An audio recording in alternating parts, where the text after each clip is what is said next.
Welcome to BRK Sanmargam with Lakshmi. So ప్రస్తుతం మనతో పాటు ఉన్నారు స్వామి స్థిత ప్రజ్ఞానంద సరస్వతి గారు. సో వారిని అడిగి మనకు తెలియని దేవ రహస్యాలు తెలుసుకుందాం. గురుగారు నమస్కారం అండి. నమస్తే అమ్మా. గురుగారు, జనరల్గానే మనం మనుషులం, మనం ఇలా ఉండాలి, మంచి మనసుతో ఉండాలి చెప్తూ ఉంటారు. కానీ ఈ కలియుగంలో ఎక్కడ చూసినా కలి రాజ్యం వెళ్తున్నాడు, అందరూ క్రూయల్ మెంటాలిటీస్తోనే ఉన్నారు అని చెప్తున్నారు. ఎందుకు క్రూయల్ మెంటాలిటీ వచ్చింది, మరి ఎట్లా దాని నుంచి బయటపడ్డా?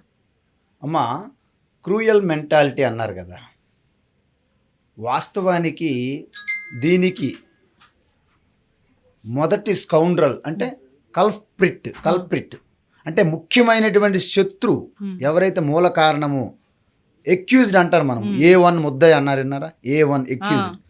దీని అంతటికి ఎక్యూజ్డ్ 1 ఎవరంటే అజ్ఞానము, ఇగ్నోరెన్స్.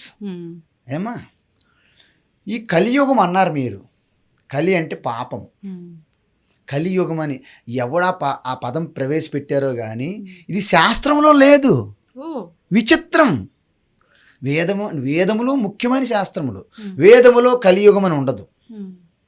కలి అంటే మనం ఏదైతే తప్పించుకోవడానికి, మనం ఎస్కేప్ అవ్వడానికి వాడుకుంటామో అది కలి. అందుకే చూడండి, జనరల్గా ఏదైనా తప్పు చేసి కలియుగం అండి, కలియుగం అండి అంటే ఇప్పుడు నడుస్తున్న యుగం కలియుగం కాదా? ఇప్పుడు ఈ యుగాలు మీరు చెప్పారు కదా, ఇది పౌరాణికంతో వచ్చింది, పురాణాల్లో వచ్చింది, కల్పించారు. పురాణాలు అల్టిమేట్ శాస్త్రాలు కావు. పురాణాలు ఎందుకు వచ్చాయంటే వేదములు మీకు డైరెక్ట్గా చదివి అర్థం చేసుకోలేరు కాబట్టి వేదములని మనము వివరించేందుకు విస్తారంగా వాటిపైన రాసినటువంటి వ్యాఖ్యలు, అంటే కొన్ని స్టోరీస్, కథలు యాడ్ చేసి వాటి ద్వారా కొంత సత్యం, కొంత జ్ఞానము మీకు అందించాలి. ఎందుకంటే అందరూ వేదములు చదివి అర్థం చేసుకునే స్థితిలో లేరు. All people are not qualified enough to study Vedas. అందువల్ల కానీ అందరికీ మనము బార్ చేయలేము కదమ్మా. అందరిని కూడా ధర్మంలో వారి యొక్క సమయం బట్టి, వారి యొక్క బుద్ధి బట్టి అందరూ కూడా ఉద్ధరించబడాలి. అందుకోసమని ఈ ఋషులు మహాత్ములు వాళ్ళకు కొంత కరుణ, compassion, out of love and compassion only they created some stories and the story should be give some message. Home message అంటారు. ఆ మెసేజ్తో మీరు ఉద్ధరించబడాలి. అందుకోసమని ఈ కాలము, దేశము రెండే ముఖ్యమైనవి. ఒకప్పుడు న్యూటన్ ఉండేటప్పుడు కాలం వేరు, దేశం వేరు. మీకు అర్థమవుతుంది కదమ్మా. E=ma, energy equal to mass into acceleration, right? Newton second లా. మనకి ఐన్స్టీన్ వచ్చినప్పుడు తర్వాత ఏం చేశారంటే కాలము, దేశము, time and space not separate, inseparable అని చెప్పారు. దాని అర్థం ఏంటి? మీరు యుగాల్లోకి వెళ్ళిపోయారు, ఆల్రెడీ ఎక్కడికో ముందుకు వెళ్ళిపోయారు. బేసిక్లో మనం చూసామంటే ద హోల్ యూనివర్స్ అంతటికి ఒకటే కారణం. దట్ కారణాన్ని ఏమంటామంటే చైతన్యము, అవేర్నెస్, కాన్షియస్నెస్ అంటారు. అంటే మీకు అర్థం చెప్పాలంటే, నేను ఎలా చెప్పాలంటే, వాటర్ తీసుకుందాం, ఐస్ తీసుకుందాం, ఒక ఐస్ దిమ్మ. దానికి ఎక్కువగా హీట్ తగిలితే ఏమవుతుంది? వాటర్ అయిపోతుంది. ఇంకా హీట్ అయితే ఏమవుతుంది?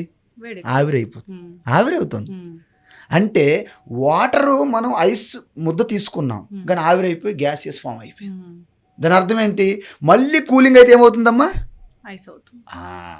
ఈ ప్రాసెస్ బట్టి మనం ఏమనుకుంటున్నాము, ఓ ఐస్ వేరు, నీరు వేరు, ఆవిరి వేరు, గ్యాసియస్ ఫామ్ వేరు. బికాస్ అవర్ ఇగ్నోరెన్స్ చెప్పాను కదా మొదట. అందువలన ఈ విశ్వమంతా కూడా క్రియేట్ అయ్యింది అంటున్నారు కదా.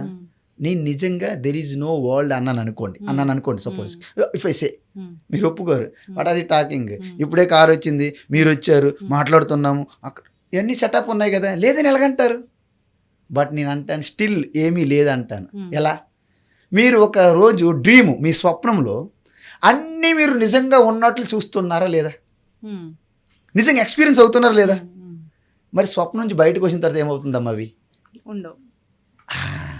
మీరు స్వప్నంలో ఉన్నంత వరకు అవి అబద్ధమని ఎవరైనా చెప్పారనుకోండి, మీరేమంటారు? Shut up, what are you talking అంటే, ఏం మాట్లాడుతున్నారండి, నాకు ఆకలేస్తుంది నా స్వప్నంలో. సో ఆకలిగా ఉండేటప్పుడు స్వప్నంలో ఉన్నటువంటి ఆహారమే తినాలి. లేదు లేదు ఈ ఆహారం కాదు, మనం బయట ఫ్రిడ్జ్లో ఉంది, ఫ్రిడ్జ్ నీకు తెలిస్తేగా. అంటే నేనేమంటున్నానంటమ్మా, దిస్ యూనివర్స్ ఏదైతే మనం ఉన్నామో ఇట్స్ నాట్ వన్ లెవెల్. అందరికీ ఒక ప్రపంచం కాదు. మీ మనస్సు వేరే ప్రపంచం మీరు నడుస్తుంది బ్యాక్గ్రౌండ్లో, నాది వేరే బ్యాక్గ్రౌండ్లో నడుస్తుంది. ఆ అమ్మగారు అతను ఎవరి వాళ్ళ ప్రపంచంలో ఉంటారు. మన భ్రమ, మా అమ్మ నాన్న, మా భార్య భర్త, మా పిల్లలు, మనం అనుకుంటాం మేము అందరం ఒక్కటే, ఏకత్వం జిందాబాద్ అంటుంటారు. కానీ ఆ నలుగురికి 4 ప్రపంచాలు. మీకు తెలుసు కదా, ఇంట్లో అందరూ డైనింగ్ హాల్ దగ్గర కలుస్తారు తప్ప ఎవరి ఆలోచనలు వాళ్ళకి పర్సనల్. సో ఆ విధంగా మొత్తం ఈ సృష్టి అంతా కూడా ఒకటే కారణం. ఏంటై ఉండాలి? ఈశ్వర లేకపోతే భగవంతుడు, దేవుడు, గాడ్, ఏదో ఒకటి అంటాం కదమ్మా. ఎందుకు అనాలంటే ఇప్పుడు మట్టి ఉన్నది, నేను ఉదయం వచ్చేటప్పుడు అక్కడ మట్టి ఉన్నది, నా పని చేసుకున్నాను, రిటర్న్ వెళ్ళేసరికి అక్కడ మట్టి లేదు, ఏమున్నాయి? కుండలు ఉన్నాయి. ఇంతకీ మట్టి ఏమైందమ్మా? కుండ. ఇప్పుడు నాకు చెప్పాలి మీరు, మట్టి వేరు కుండలు వేరా? మట్టే కుండలుగా కనిపిస్తున్నాయా? మట్టే కుండలు కనిపిస్తున్నాయా? కానీ మట్టి ఒకటైనప్పుడు అనేక రకాల కుండలు, పాత్రలు, జగ్గు, సాసరు, కప్పులుగా ఎందుకు కనిపిస్తున్నాయి? ఆకారాలు మారాయి, అనేకంగా ఉన్నాయి. కానీ అన్నిటికీ ఉన్నటువంటి మెటీరియల్ ఏంటమ్మా? ఒకవేళ అన్నీ మళ్ళీ పగిలిపోతే మళ్ళీ ఏమవుతుందమ్మా? మళ్ళీ మట్టి అవుతుంది. చూసారా, అద్భుతం. దీన్ని బట్టి మీకు ఏమర్థమైందంటే, ఒక వస్తువు ఏదైనా ఒక కార్యంగా, ఒక ప్రోడక్ట్గా అవ్వాలంటే దానికి కాజు అంటే కారణము ఉండాలా వద్దా? ఉండాలా? అయితే ఏంటంటే ప్రతి కార్యానికి, ప్రతి ప్రోడక్ట్కి దేర్ ఈజ్ ఏ కారణం. వన్ రూల్ ఇస్తాను. ఎలాగైతే న్యూటన్ ప్రిన్సిపల్స్ ఉంటాయో, ఎలాగైతే ఐన్స్టీన్స్ రూల్స్ ఉంటాయో, ఎలాగైతే ఫిజిక్స్ రూల్స్ ఉంటాయో, formulas, I will give one formula. ప్రతి ఒక్క కార్యానికి, కార్యం అంటే ప్రోడక్ట్ అని అర్థం, తెలుసు కదా. ప్రతి కార్యానికి కారణం తప్పకుండా ఉండాలి. ఇది ఫస్ట్ రూలు. రెండో రూల్ ఏంటంటే ఆ కారణమే కార్యాలుగా కనిపిస్తుంది, అనేకంగా కనిపిస్తుంది. ఎగ్జాంపుల్, ప్రతి మట్టి కుండలకి అన్నింటికి మట్టి కారణమై ఉండాలి. మట్టి ఒక్కటే కానీ అనేక వస్తువులుగా కనిపిస్తుంది. ఆ మట్టే కనిపిస్తుంది, మట్టి వేరు మళ్ళీ కుండలు వేరు కాదు. దీన్ని మీరు బంగారంలో కూడా అన్వయించుకోవచ్చు. బంగారం ఒకటే, అనేక ఆభరణములుగా ఉన్నాయి. ఎలా ఉన్నాయి? బంగారమే ఆభరణములుగా కనిపిస్తున్నాయి, అంతేనమ్మా. ఇప్పుడు ఆభరణముల నుండి బంగారం తీసేస్తే ఏం మిగులుతుంది? ఆభరణం నుంచి బంగారం తీసేస్తే ఏం మిగలదు. అదేగా అడుగుతున్నాను నేను. ఇప్పుడు కుండలో నుండి మట్టి తీసేస్తే ఏముంటుంది? ఇప్పుడు చెప్పండి, ఈ ప్రపంచం అనేది సృష్టి మొత్తం, విశ్వం అంతా చెప్తున్నాను నేను, ఇంకా యుగాలు పక్కన పెట్టండి, ఇంకా అక్కడికి వస్తాము. ఈ ప్రపంచం అంతా ఒక కార్యంగా మన ముందు ఉందా లేదా? దీనికి కారణం ఉండి తీరాలా వద్దా? చెప్పండి. తీరాలి ఖచ్చితంగా. మరి రెండో నియమం ఏం చెప్పాను? రూలు, కారణమే కార్యముగా అనేక రూపాలు కనిపిస్తుంది, అవునా కాదా? అంటే ఈ జగత్తుకి, ఈ ప్రపంచానికి కారణం ఏదైతే ఉందో అది ప్రపంచంగానే కనిపిస్తుంది, అంతే కదమ్మా. బంగారం ఏదైతే ఉందో ఆభరణంగా కనిపిస్తుంది, కానీ బంగారు వేరు ఆభరణం వేరు అంటారా? అన్నారు. సో ప్రపంచానికి కారణం అనేది, ప్రపంచం వేరు, ప్రపంచానికి కారణం వేరుగా ఉంటుందా? ఉండదు. అంటే మీకేం అర్థమైంది? ప్రపంచానికి ఏదైతే కారణమో అదే ప్రపంచం కనిపిస్తుందా లేదా? అనిపిస్తుందా లేదా? మట్టి, కుండ, బంగారం, ఆభరణం గుర్తుపెట్టుకోవాలి. అయితే ఇప్పుడు బంగారం ఆభరణం నుండి బంగారం తీసేస్తే ఏముండదు.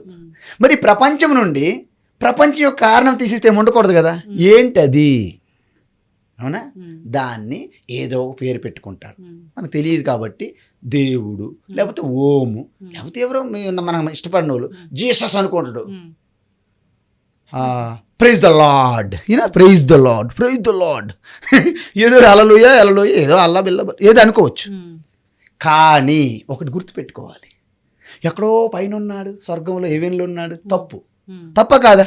ఇప్పుడు ఇక్కడ కుండ ఉంది, కుండ యొక్క కారణం మట్టి, మట్టే మళ్ళీ మలకపేటలో ఉంది మట్టి, ఇక్కడ కుండ ఉంటుందా? ఇప్పుడు చెప్పండి అమ్మా, ఈ ప్రపంచాన్ని సృష్టించినటువంటి సృష్టికర్త ప్రపంచం కంటే వేరేగా ఎక్కడో ఉంటాడా? ప్రపంచంగానే ఉంటారా? చెప్పాలి నాకు మీరు. ప్రపంచంగానే ఉంటారు. ఇంత జ్ఞానము ఏ విశ్వాస మతాల్లో కూడా ఉండదు, కావాలంటే మీరు చెక్ చేసుకోండి బయటికి వెళ్ళి. అర్థమైందమ్మా? ఇప్పుడు ఈ ప్రపంచం సృష్టి చేసినట్టు ఈశ్వరుడు ప్రపంచంగానే కనిపిస్తున్నాడు. అయితే ప్రపంచమంతా మారిపోతుంది. ఈ ప్రపంచం ఎలా సృష్టి చేశాడంటే ఏం చెప్తాము? ఓహో, ప్రపంచాన్ని సృష్టి చేయక ముందు ఈశ్వరుడు ఎలా ఉండాలి? ఉండాలా వద్దా? మరి ప్రపంచాన్ని సృష్టి చేయాలంటే ఈ సృష్టి చేయడానికి అంత మెటీరియల్ అని కావాలా వద్దా? ఎక్కడి నుంచి తెచ్చాడు? ఇంకొకటి, సృష్టి చేయకముందు ఈశ్వరుడు ఎలా ఉన్నాడు? ఎక్కడ ఉన్నాడు? కొంతమంది అంటారు స్వర్గంలో ఉన్నాడు. మరి స్వర్గాన్ని క్రియేట్ చేయకముందు ఈశ్వరుడు ఎక్కడ ఉన్నాడు? ఎక్కడ చెప్తాము? నరకంలో ఉన్నాడు అనలా? నరకంలో ఉంటాడు ఈశ్వరుడు. కాబట్టి దీన్ని బట్టి ఏమర్థమైంది? నిజానికి ఈశ్వరుడు ప్రపంచాన్ని సృష్టించలేదు. మరి ప్రపంచం ఉన్నది కదా. అంటే ఈశ్వరుడు పైన, అంటే ఈశ్వర భగవంతుడు ఏదనుకోండి, దేవుడి పైన ప్రపంచంగా కనిపిస్తుంది. ఎలా తెలుసమ్మా? ఉన్నది బంగారమే. మీరు నెక్లెస్ అంటారు, నేను ఒప్పుకోవట్లేదు. నెక్లెస్ కాదు, అది బంగారం అంటాను నేను. నా తప్ప కరెక్ట్ అంటారా? కరెక్టే. మరి మీరు ఆ నెక్లెస్ అంటారు, మీరు తప్ప కరెక్ట్ అంటారా? కరెక్టే. అది కరెక్ట్ అంట, మీ తప్పు. ఎందుకంటే సరే అమ్మా, నాకు బంగారం ఇచ్చేసి మీరు నెక్లెస్ తీసుకోండి అంటే తీసుకుంటారా? ఉండదుగా. మరి అదే ఎవరిది కరెక్ట్? ఇప్పుడు అల్టిమేట్ స్టార్టింగ్లో నెక్లెస్ కరెక్టే, కానీ పూర్తి సత్యం కాదు. ఎందుకు? బంగారం కంటే భిన్నంగా ఉండదు కదా. నాకు బంగారం ఇచ్చామా, మీరు నెక్లెస్ ఇంటికి తీసుకెళ్ళగలరా?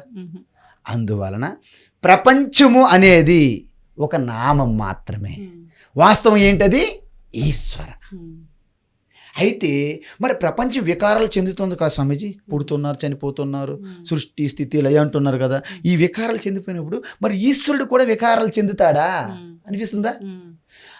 ఆభరణం విరిగిపోతుంది కానీ బంగారం విరిగిపోద్దా? మరి కళలో అనేకమైన జరుగుతుంది, మీకేమైనా అవుతుందా ఇప్పుడు ఈ వ్యక్తికి?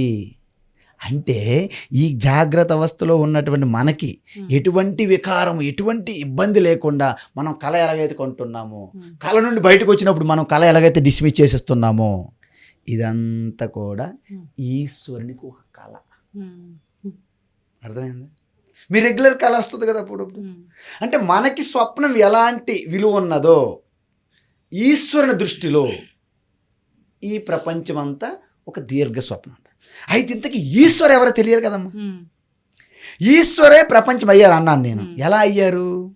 దీనికి ఉదాహరణ ఏం చెప్పారంటే, వేదముల్లో ఉపనిషత్తుల్లో విలేజ్లు ఉండేవి. అప్పుడు ఈ డెకరేషన్ లేదుగా, ఎలక్ట్రిసిటీ. సాయంత్రం పూట మనకి సంధ్యా సమయంలో చీకటి ఉంటుంది కదమ్మా, ఆ యొక్క చెట్లు తోటలు ఉంటాయి కదా. ఒక్కసారి వెళ్ళేసరికి కొంచెం చీకటి ఉంది కదా, పామని వెనక్కి పడ్డారు, మీరు చెట్టు గుద్దేశారు ఆల్రెడీ. తాడులాగే ఉంది, అసలు పాము లేదు, తాడే ఉన్నది. దీన్ని బట్టి తాడు మీద మనము పాము ఎలాగైతే ఊహించుకొని కల్పించుకొని సూపర్ ఇంపోజ్ చేస్తున్నామో, పరమాత్మ యందు ఈ జగత్తు కల్పించబడి